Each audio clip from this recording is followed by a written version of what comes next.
Wait until the emperor gives them the okay to go fight the first king.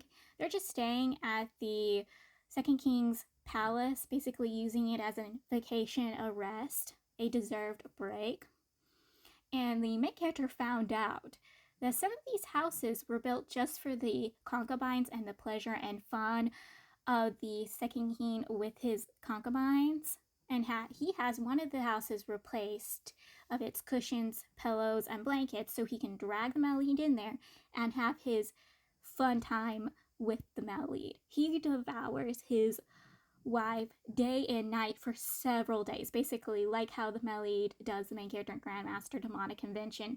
Every day is every day. He's getting his payback after, a period of months of not being able to devour his wife as much as he wants to devour his wife. He got to be paid up. Also, I remember incorrectly when I went through the pictures of the book, I realized that I was wrong. The whole being shot at the arrows is when they went to fight the first king and at his territory, at his palace. I was wrong, and I'm sorry about that. I just realized that when I was looking through the pictures. The first king, he killed the second king. Yeah, once the second king came to him for help, he just got rid of the man and then took what the man brought with him for himself. Basically backstabbed his own ally. Like he was secretly helping this dude this entire time, but the moment the dude was not useful anymore, he got rid of the dude. Just like in the main character's past life, the Revenger is the one who kills the first king, and they arrive just after she kills the man. And the Melly, now knowing that the main character has dreams and he's seen these events before through his dreams and the warnings, he's fearful for her. He's worrying that she will end up the same way she priorly did. Which I guess he doesn't fully know what happened to her, but he hopes that nothing bad happens to him. And the main character is also worrying. You can tell that he is kind of going through PTSD. This man goes through a lot of PTSD throughout these books, which I am very pleased about. Like, it's terrible that I'm pleased about it, but it is nice to see he's affected by the events of his prior life. He's constantly worried. He's constantly scared. He's having panic attacks. He's having mental breakdowns. Like, it is something you expect for someone who's a reincarnator, someone who's gone through horrible traumatic events, to have these moments that affect them. And they find her, she's perfectly fine, and she does not do what she did in her prior life, which she got rid of herself. She literally used, I think, the main character's own weapon to get rid of herself after she got rid of the first king. But she doesn't do this time. She opens up the door for them that leads to the first king after she gets rid of him, and she falls to her knees. The Melly pulls her in to comfort her, and she's not gonna, die because she has something worth to live, to pay back the things the main character Melly done for her, so she doesn't end up dying like she did in her prior life. And I was so happy about that, because honestly, I'd be very displeased and upset if she died. Like, she is great. Like, I have a bad feeling that this might end up being a death flag anyways. Like she's still gonna end up like she did in her past life, which I hope doesn't. Like, I will literally bawl. I will bawl like I did when the maid from the villain King Emperor book had died. Like, I bawled when she died, and I will bawl if she died. They do not inform the emperor that she was the one who killed the first king. They say another concubine, because again, she was disguised as one of the first king's concubines. They say another one did it. There was one who had jumped the main character Melly to try basically getting into their favor and being brought into their households, because she thought they were some sort of minister or nobility that, if she got into their good graces, they would take her in. And let's just say the main character's not having it, especially when she, after jumping him, tried jumping the Melly, and we all know what kind of jealous man he is. So when they're asked who got rid of the first king, they throw her under the bus. They're like, oh, she did it. If you're wondering what the Revenger is doing, she redisguises herself as the Melly's handmaiden and is returning with them back to the main character Melly's household. Though I said this was an expedition against the three kings, they only fight the first king and the second king in the main character's past life. When they went to fight the third king, it took years to win against him, and also cost them their treasury. This is how intelligent and skillful this man when it comes to military stuff.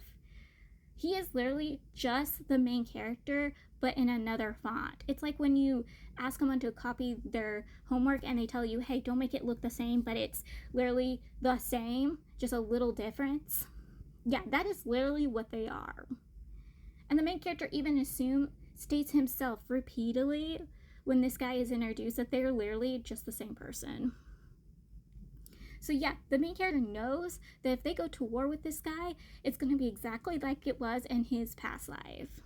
And there's not really a need to actually go against this guy. Yes, they need to get rid of him of his position as a third king and his territory, but they don't need to drag out a real war. Like, he's like, we can form a buddy-buddy relationship with him and have a fake mock battle, and then we can hide him out in my home. That is what we can do. Because remember, he wants to make a little bit of a pocket money to help his brother get into the throne, the second prince. So he's thinking of using this for his own benefits and benefit the third king. So they end up running into the third king when they're heading home, which they weren't planning to. And the main character ends up getting into a scuffle with this guy, literally fist fight, rolling around the ground, just beating up each other, kicking each other, like full on childish fight, while the male lead just stands in the sidelines because this dude decides to be a little handsy with the male lead, typically going for the legendary weapon that the male lead had on hand, but also trying to be a little handsy with him. And the main character saw this, did not like this, and they literally squabbled for a bit over it. And then afterwards, it's like, you my brother. We are brothers. For life. Let's become sworn brothers. I am not kidding. It is literally like what everybody says men are like. Men could fight each other to the death and then turn around and be best friends.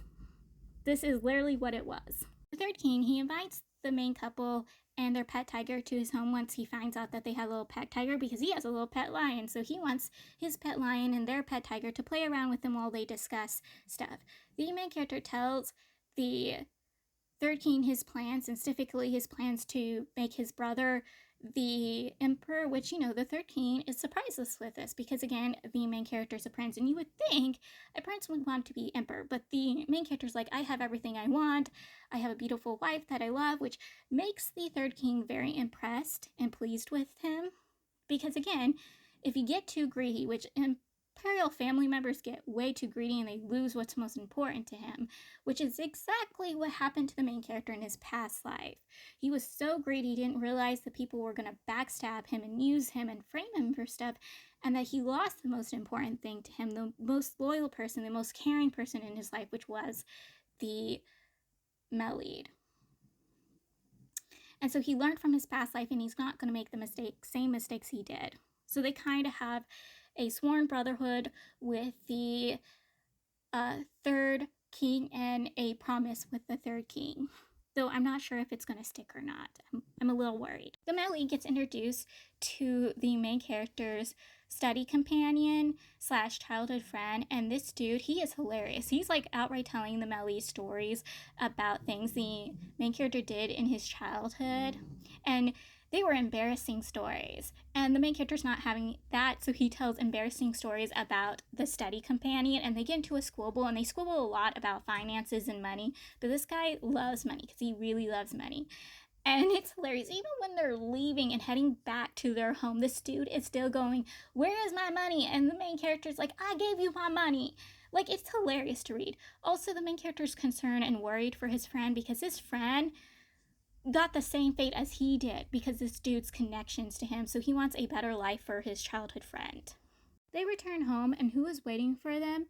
All of the servants, obviously, but so is the first concubine. She's waiting for the main character, and I know she's going to pull something. It's typically a way to get the male lead in trouble because the male lead left with the main character, and that's a big no-no, and I think she's going to use this to get the main lead into trouble, to benefit herself, even though obviously every time she tries doing something to the male lead, it backfires on her, but I know she's up to no good. I am terrified to see what she's up to. And I know the male lead will have it handled, but she's up to no good. I'm telling you that. She is. And the book ends to her just making it obvious that she is there. And I'm like, you're up to something. And I want to know what it is. But book 3 isn't out yet. And I have to wait until it's out to find out what you're up to.